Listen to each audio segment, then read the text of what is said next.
तो हम लोग कल एक कॉलिगेटिव प्रॉपर्टी पढ़ चुके थे, और कॉलिगेटिव प्रॉपर्टी मतलब है the property of a solution which depend on number of solute particle, जो सॉल्यूट की क्वांटिटी पे डिपेंड करती थी, उसके नेचर पे नहीं। उसे हम लोग बोल रहे थे क्या, कॉलिगेटिव प्रॉपर्टी। और कॉलिगेटिव प्रॉपर्टी में हमने बताई थी कि जैसे RLBP है, relative lowering of vapour pressure, तो उसमें क्या होता था, वेपर प्रेशर कम हो जाता था, किसका, सॉल्यूशन का, एज कंपेयर टू सॉल्वेंट। दूसरी कॉलिगेटिव प्रॉपर्टी आज हम लोग पढ़ेंगे, elevation, elevation in boiling point, elevation in boiling point, second colligative property. तो पहले तो जनरली नाम से समझो, एलिवेशन माने होता है बढ़ना इन बॉइलिंग पॉइंट, यानी बॉइलिंग पॉइंट का बढ़ना। तो हमने कहा था किसका बढ़ेगा, सॉल्यूशन का, और किसके कंपेयर में, as compared to solvent, solvent के कंपेयर में। क्यों बढ़ जाता वो हम लोग रीजन पूरा समझे। देखो हमें पता है कि लोअरिंग ऑफ वेपर प्रेशर पढ़ा था, तो सपोज कोई एक प्योर सॉल्वेंट था, प्योर सॉल्वेंट जब था, इस प्योर सॉल्वेंट में एक सिंगल जो भी है, जैसे वाटर है, तो वाटर के ही, इसमें वाटर के H मान लिया, वाटर के ही मॉलिक्यूल है, ठीक है, ये अपना वेपर बना रहे, इसके जो पार्टिकल जो है वेपर बनाएंगे, और उससे जो प्रेशर क्रिएट होगा उसे हम बोल रहे हैं इसका वेपर प्रेशर। तो ये प्योर सॉल्वेंट का वेपर प्रेशर है। अब हम उसमें क्या करते हैं कि जब वाटर में, जैसे वाटर था H था, हमने क्या किया, वाटर ही था अभी इसमें, हमने इसमें नॉन वॉलेटाइल सॉल्यूट और मिला दिया, सॉल्यूट सपोज S डाल दिया, लो ये नॉन वॉलेटाइल सॉल्यूट मिला दिया। इसने क्या किया, इसकी वेपर्स देखो, अभी पूरे पूरे की वेपर्स बन रही थी, तो इसने क्या किया, और वेपर्स को कम कर दिया, इसके वेपर्स को कम कर देता है। तो ये क्या बन गया, अब सॉल्यूट और सॉल्वेंट मिलेंगे तो क्या बन गया, सॉल्यूशन। ये खुद की, तो हमने क्या मिलाया था इसमें, non volatile solute, non volatile solute. तो नॉन वॉलेटाइल सॉल्यूट जो है वो एवापोरेट नहीं होता है, मतलब उसकी वेपर्स नहीं बन रही है। तो इसने क्या किया, खुद की तो वेपर्स बन ही नहीं रही थी, और इसके और बनने की जो जो भी वाटर बना भी रहा था, तो उसे और रोक दिया। तो इससे क्या हुआ था कि सॉल्यूशन की वेपर प्रेशर, सॉल्यूशन की वेपर प्रेशर सॉल्वेंट के कंपेयर में कैसी हो गई थी, कम। और जो कम हो गई थी, जितनी कम हुई थी, उसी को हम क्या बोल रहे थे, लोअरिंग ऑफ वेपर प्रेशर। अब इससे क्या कम हुआ कि देखो वेपर प्रेशर कम हो गई, इससे क्या होता है कि elevation in boiling point, boiling point बढ़ जाता है। क्यों, क्योंकि जो वेपर प्रेशर होती है वो जस्ट इनवर्सली प्रोपोर्शनल होती है काय के, बॉइलिंग पॉइंट के। तो वेपर प्रेशर कम किसका हुआ, सॉल्यूशन का। तो सॉल्यूशन का वेपर प्रेशर कम हुआ, तो इसका बॉइलिंग पॉइंट बढ़ जाएगा, और जितना भी बढ़ जाएगा उसी को हम इंक्रीजमेंट को बोलते हैं हम एलिवेशन इन बॉइलिंग पॉइंट, और इसे डेल्टा टीवी से रिप्रेजेंट करते हैं।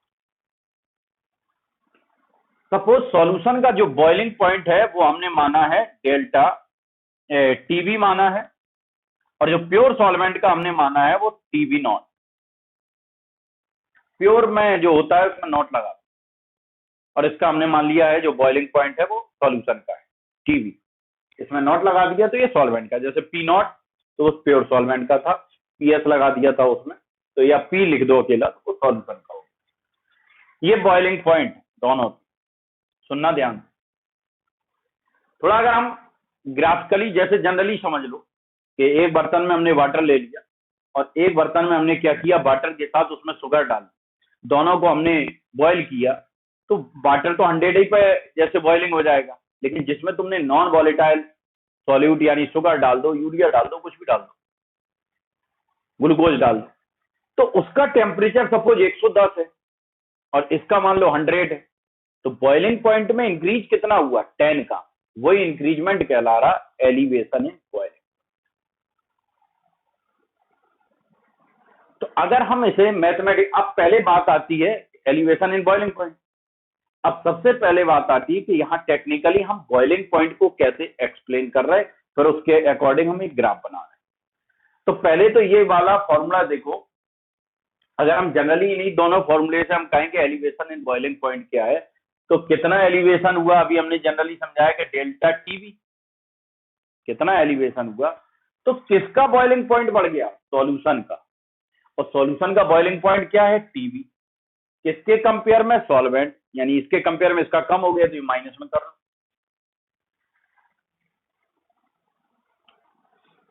ये जो डिफरेंस आएगा, इसी को हम, ये जो चेंज आएगा, इसी को हम कह रहे हैं एलिवेशन इन बॉइलिंग पॉइंट।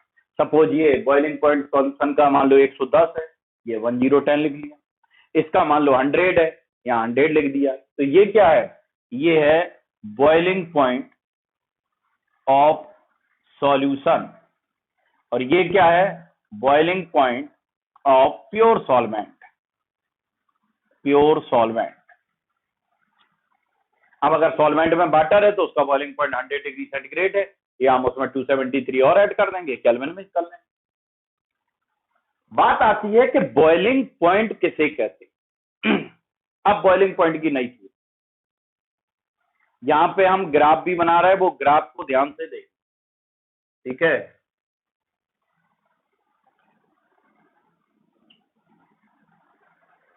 ये ग्राफ हम बना रहे हैं वेपर प्रेशर और टेम्परेचर के बीच, ठीक।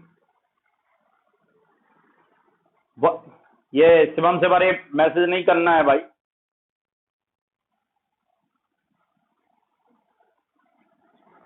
बॉइलिंग पॉइंट, वेपर प्रेशर और टेम्परेचर के बीच में ग्राफ बनना है। तो पहले ग्राफ सुनो, सबसे पहले तो बॉइलिंग पॉइंट किसे कहते हैं, यहां से बात स्टार्ट करें कि बॉइलिंग पॉइंट क्या है। तो बॉइलिंग पॉइंट वो टेम्परेचर है जिस पर किसी लिक्विड की वेपर प्रेशर,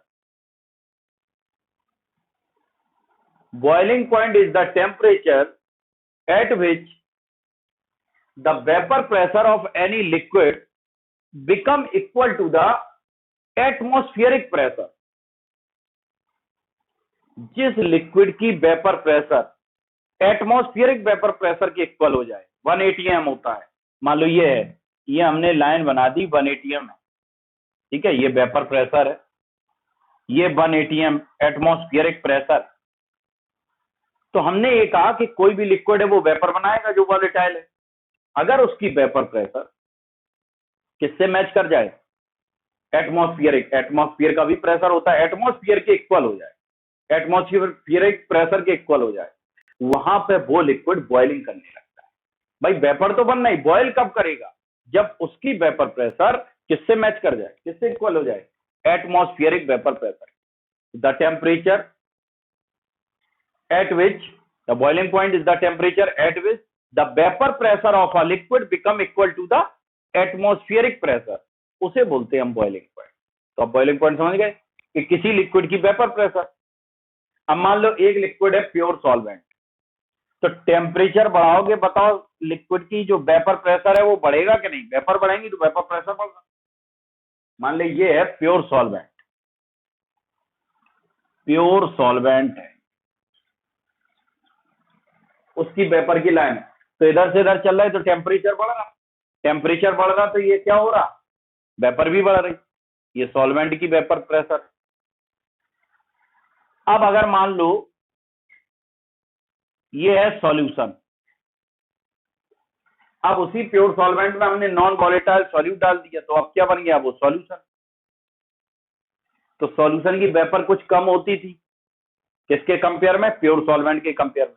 तो देखो हमने सॉल्यूशन की वेपर प्रेशर नीचे लिखी है और सॉल्वेंट की ऊपर, क्योंकि जिस पॉइंट पे ये टेम्परेचर इतना है उस टाइम पे वेपर प्रेशर ये है, और जिस पॉइंट पे इसकी टेम्परेचर इतनी है उस टाइम पे इसकी वेपर प्रेशर इतनी है, यानी सॉल्वेंट की वेपर प्रेशर हमेशा ज्यादा है किसके कंपेयर में, सॉल्यूशन के कंपेयर में। ये ग्राफ हम तुम लोगों को इधर थोड़ा समझाए दे रहा है तब क्लियर हो। तो ये है वेपर प्रेशर और ये है टेम्परेचर। ये मान लो 1 atm से मैच करवाना है, 1 atm पे पहुंच जाए वो बॉयल होने लगेगा। तो हमने क्या किया कि जैसे मान लो ये वेपर प्रेशर है, टेम्परेचर बढ़ा तो सॉल्वेंट है एक हमारे पास और क्या है, सॉल्यूशन। तो टेम्परेचर बढ़ेगा तो ये जो सॉल्वेंट की वेपर प्रेशर है, टेम्परेचर बढ़ेगा सॉल्वेंट की वेपर बढ़ेंगी, टेम्परेचर बढ़ेगा, सॉल्यूशन की वेपर बढ़ रही है, ये सॉल्यूशन है, लेकिन सॉल्वेंट के कंपेयर में कम रहेंगे। देखो जिस पॉइंट पे ये टेम्परेचर है इधर, उस टाइम पे वेपर प्रेशर ये है सॉल्यूशन का, और जिस टाइम पे टेम्परेचर इतना है उस टाइम पे सॉल्वेंट का ज्यादा है, तो सॉल्वेंट देखो ऊपर है। तो सॉल्वेंट की वेपर प्रेशर हमेशा सॉल्यूशन से कैसी होती है, ज्यादा। और धीरे धीरे ये वेपर प्रेशर बढ़ता जा रहा, टेम्परेचर बढ़ाते जा रहा है, और ये है 1 atm की लाइन। देखो यहाँ में मैच मिल गया, और ये बढ़ता जा रहा, यहाँ पे ये पॉइंट पे मिल गया। तो जब किसी, हमने क्या कहा, जब किसी लिक्विड की वेपर प्रेशर इक्वल हो जाती है काय के, एटमॉस्फेरिक प्रेशर के, वहां पे वो लिक्विड बॉयल करने लगता है। ये टेम्परेचर था, तो यहां पे मैच कर गई, तो यहां पे ये लिक्विड बॉयल करने लगेगा, और यहां पे ये लिक्विड बॉयल करने लगेगा।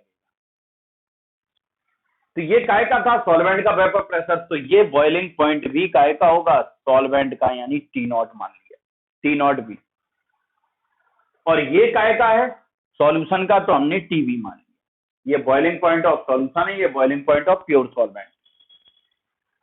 जब किसी लिक्विड की वेपर, तो अभी अगर हम पूरे थ्योरेटिकल करें कि जब किसी सॉल्वेंट में कोई नॉन वॉलेटाइल सॉल्यूट डाल देते हैं, तो देखो सॉल्यूशन का वेपर प्रेशर सॉल्वेंट के कंपेयर में कम हो जाता है। वेपर प्रेशर की बात कर रहे हैं, तो सॉल्यूशन का वेपर प्रेशर सॉल्वेंट के कंपेयर में कम हो जाता है, जिसकी वजह से सॉल्यूशन का बॉइलिंग पॉइंट, देखो इधर से इधर चल रहा है, तो बॉइलिंग पॉइंट आगे कौन है, सॉल्यूशन का। तो सॉल्यूशन का बॉइलिंग पॉइंट सॉल्वेंट के कंपेयर में कैसा हो जाता है, ज्यादा। देखो ये ज्यादा हो गया जी इधर, और जितना ज्यादा हुआ डेल्टा टीवी, उसी को बोलते हैं हम elevation in boiling point. Graph से समझ में आ गया, मैसेज नहीं करें, केवल सुने। ये दो लिक्विड थे, ये दोनों की वेपर प्रेशर की लाइन है। टेम्परेचर बढ़ाओगे वेपर बढ़ेगी, तो ये बढ़ रही, ये बढ़ रही। अब ये काय के इक्वल हो रही, 1 atm के बराबर हो गई, और जहां 1 atm से ये मिल जाए, वहां पे वो लिक्विड का बॉइलिंग पॉइंट बन जाता है। ठीक है, इसका बॉइलिंग पॉइंट हो गया, ये इसका। आगे कौन है, सॉल्यूशन का। तो सॉल्यूशन का बॉइलिंग पॉइंट बढ़ जाता है। हमने कहा था जो लेसन पढ़ रहा है उसकी हेडिंग जो का है उसमें हमेशा कम ज्यादा सॉल्यूशन में करेंगे। एलिवेशन इन बॉइलिंग पॉइंट, तो बॉइलिंग पॉइंट माने सॉल्यूशन का बॉइलिंग पॉइंट बढ़ जाता है एज कंपेयर टू सॉल्वेंट। तो इसी वजह से हमने सॉल्यूशन का बॉइलिंग पॉइंट आगे लिखा है, सॉल्वेंट का पीछे लिखा है, और जितना चेंज आया उसी को हम बोल रहे हैं डेल्टा टी। तो एलिवेशन इन बॉइलिंग पॉइंट माने, और बॉइलिंग पॉइंट समझ गए कि the temperature at which the vapour pressure of a liquid become equal to the atmospheric pressure. ये किसी लिक्विड की वेपर प्रेशर जब एटमॉस्फेरिक वेपर प्रेशर के बराबर हो जाती है, उसी को बोलते हैं हम बॉइलिंग पॉइंट। तो बॉइलिंग पॉइंट हमने तो देखा कि सॉल्वेंट, अब ये सॉल्यूशन की लाइन नीचे क्यों है, क्योंकि जब नॉन वॉलेटाइल सॉल्यूट डाल दिया तो उसका वेपर प्रेशर कुछ कम हो जाता है, इस वजह से ये नीचे रहा, सॉल्वेंट हमेशा ऊपर रहेगा क्योंकि वो ज्यादा बनाता है अच्छा पेपर पे। अब क्या हुआ, एक ये फॉर्मूला ध्यान रख लिया। अब सुनो आगे, ये ग्राफ को अगर चाहें तो स्क्रीनशॉट लें, उसके बाद आगे बढ़ रहे हैं।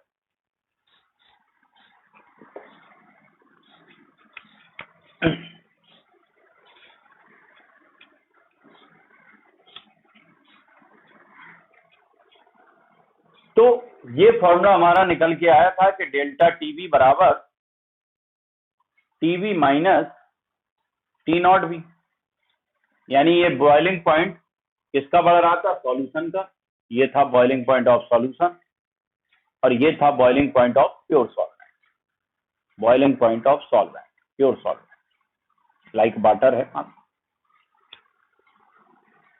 अब एक डेफिनेशन आती है molal elevation constant, molal elevation constant, जिसे Kb से रिप्रेजेंट कर। अब थोड़ा ये बताना कि अगर हम कहें कि एलिवेशन इन बॉइलिंग पॉइंट, जो तुम्हारा बॉइलिंग पॉइंट में चेंज आया है, जो बढ़ा है, जितना बढ़ा है, वो किसकी वजह से बढ़ गया, जब तुमने उसमें नॉन वॉलेटाइल सॉल्यूट डाला था। अगर वो नहीं डालते तो ये भी प्योर वाटर था। नॉन वॉलेटाइल सॉल्यूट डाल दिया तो बॉइलिंग पॉइंट बढ़ गया, किसका, सॉल्यूशन का। तो यानी कहीं ना कहीं जो एलिवेशन इन बॉइलिंग पॉइंट है वो डिपेंड काय पे किया, सॉल्यूट पे डिपेंड किया, सॉल्यूट की कंसंट्रेशन पे कहीं ना कहीं डिपेंड कर रहा। काय की कंडीशन पे, सॉल्यूट की कंसंट्रेशन। और जो प्रॉपर्टी सॉल्यूट पे डिपेंड करे वो कौन सी है, कॉलिगेटिव प्रॉपर्टी। इसका मतलब ये एक कॉलिगेटिव प्रॉपर्टी है। अब सॉल्यूट की कंसंट्रेशन लेना है। अब कंसंट्रेशन के तुम्हारे कई टर्म है, मोलालिटी भी है और मोलारिटी भी। तो मोस्टली कौन सी लेनी है, मोलालिटी, ध्यान रखना। इसका मतलब हम कह सकते हैं कि delta TV directly proportional molality के, क्योंकि मोलालिटी का जब फॉर्मूला तुम देखोगे तो मोलालिटी के फॉर्मूले में कहीं वॉल्यूम नहीं है। इसका मतलब ये टेम्परेचर इंडिपेंडेंट है, टेम्परेचर पे इंडिपेंडेंट है, क्योंकि काम तो सब टेम्परेचर ही का चल रहा है। बॉइलिंग पॉइंट क्या है, एक टेम्परेचर ही तो है। तो टेम्परेचर इंडिपेंडेंट है, इस वजह से मोलारिटी ना लेके हम मोलालिटी ले रहे हैं। तो delta TV directly proportional molality के, ऐसा देखा। अब बताओ एक नया फॉर्मूला क्या है। तो डेल्टा टीवी प्रोपोर्शनल खत्म करेंगे, एक कांस्टेंट आएगा मैथमेटिकली, प्रोपोर्शनल खत्म करके एक कांस्टेंट आता है के बी, और हम लिख सकते हैं इसे मोलालिटी। यही जो के बी है इसी को बोल रहे हैं मोलल एलिवेशन कांस्टेंट। तो सीधी बात है, डेल्टा टीवी काहे के डायरेक्टली होता है, मोलालिटी के, क्योंकि कंसंट्रेशन पर डिपेंड कर रही, सॉल्यूट की कंसंट्रेशन पे। वो कंसंट्रेशन का टर्म मोलालिटी यूज करेंगे, मोलारिटी नहीं, क्योंकि ये टेम्परेचर इंडिपेंडेंट है। अब डेल्टा टीवी बराबर अगर हम और फॉर्मूले खोलते हैं तो केबी इंटू मोलालिटी का फॉर्मूला क्या होता है, W upon M into capital W ऊपर 1000।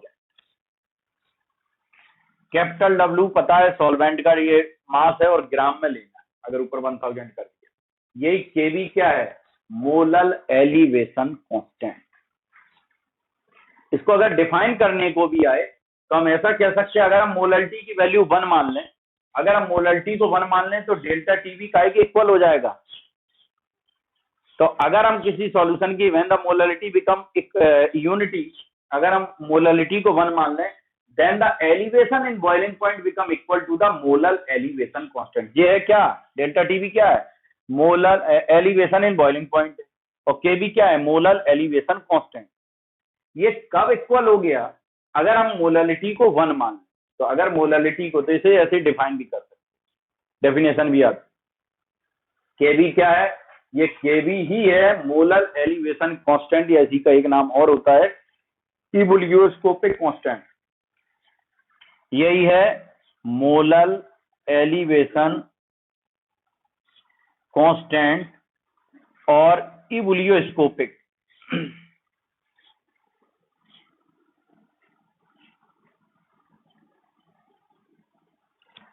तो ये अलग अलग सॉल्वेंट के लिए इसकी वैल्यू अलग अलग होती है। केवी की वैल्यू तुम्हें बोर्ड में गिवन होगी 100%।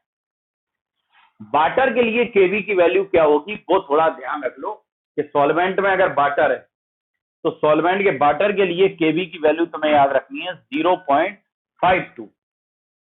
0.52 यूनिट चेक करें तो देखो, मोलालिटी ये है डेल्टा टीवी माने टेम्परेचर, तो टेम्परेचर अपॉन मोलालिटी जाएगा, और मोलालिटी बराबर मोल पर केजी, डब्ल्यू केजी में, और ऊपर है डेल्टा टेम्परेचर, मान लो डेल्टा टीवी, तो टेम्परेचर की क्या हो गई, केल्विन, और ये मास ऊपर जाएगा तो क्या हो जाएगा, केजी, और ये मोल नीचे रहेगा तो मोल इनवर्स भी लिख सकते हैं। तो 0.52 के केजी मोल इनवर्स, ये तुम्हारे वाटर के लिए केवी की। अब अलग अलग केजी सॉल्वेंट के अलग अलग के लिए, एसिटिक एसिड के लिए अलग दे दिया, जिसके लिए भी अलग अलग के लिए अलग अलग केवी की वैल्यू देता। तो हमें मेन चीज एक तो ये फॉर्मूला याद रखना है। अगर वाटर सॉल्वेंट में, तो ये सॉल्वेंट का बॉइलिंग पॉइंट तुम्हें पता होना चाहिए कि वाटर का कितना होता है, 100 डिग्री सेंटीग्रेड, उसे हम केल्विन में चेंज कर देंगे, 273 ऐड करेंगे, ठीक है। तो ये चीज तुम्हें अगर नहीं भी दी जाए तो याद तो होनी चाहिए, चेंज हम निकाल ही लेंगे। मोलल एलिवेशन कांस्टेंट क्या है, डेल्टा टीवी डायरेक्टली प्रोपोर्शनल, एक फॉर्मूला ये बनता है मोललिटी का, प्रोपोर्शनल खत्म करेंगे एक कांस्टेंट आएगा केवी। केवी क्या है, मोलल एलिवेशन कांस्टेंट, या इसी को इवोल्यूस्कोपिक कांस्टेंट भी कहते हैं।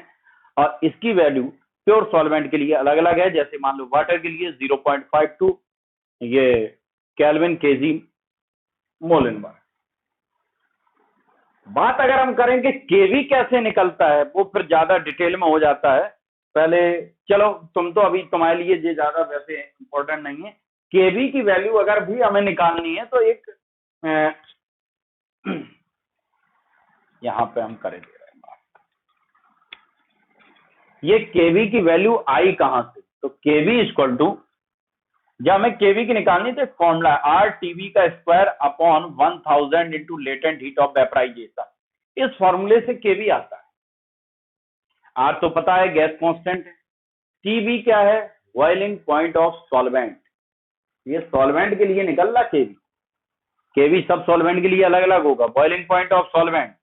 और ये एलवी क्या है, latent heat of vaporisation, latent heat of vaporisation. तो ये सबकी फिक्स है, सब सॉल्वेंट की अलग अलग है, जब वैल्यू रख देंगे तब केवी की वैल्यू आती है। तो ये हम लोग इससे निकालते हैं। तो अभी पूरे एलिवेशन इन बॉइलिंग पॉइंट में किसी को कोई दिक्कत हो तो बता सकता है। अभी 1 मिनट